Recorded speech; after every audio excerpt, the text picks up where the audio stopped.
জল্পনা কল্পনার অবসান ঘটালেন জাস্টিন ট্রুডো নিজেই। ঘোষণা দিলেন কানাডার প্রধানমন্ত্রী পদ থেকে পদত্যাগের, সরে যাবেন ক্ষমতাসীন লিবারেল পার্টির দলীয় প্রধানের পদ থেকেও। I intend to resign as party leader, as prime minister, after the party selects its next leader through a robust, nationwide, competitive process.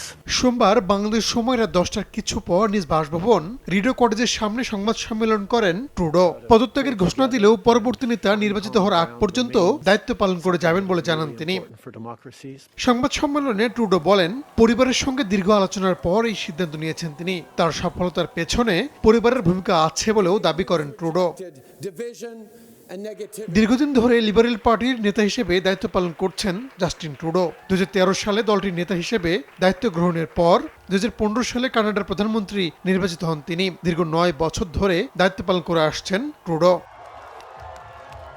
তবে সাম্প্রতিক সময়ে তার জনপ্রিয়তা অনেকটাই কমে যায়। নানা সমালোচনার মুখে পড়েন তিনি। নবনির্বাচিত মার্কিন প্রেসিডেন্ট ডোনাল্ড ট্রাম্পের বাড়তি শুল্ক আরোপের হুঁশিয়ারির পর ট্রুডো সরকারের উপর আরও চাপ সৃষ্টি হয়। বিরোধীদের পাশাপাশি তার নিজ দলের মধ্য থেকে ওঠে পদত্যাগের দাবি। অবশেষে সেই ঘোষণায় দিলেন জাস্টিন ট্রুডো। রাহনুল রানা, সময় সংবাদ।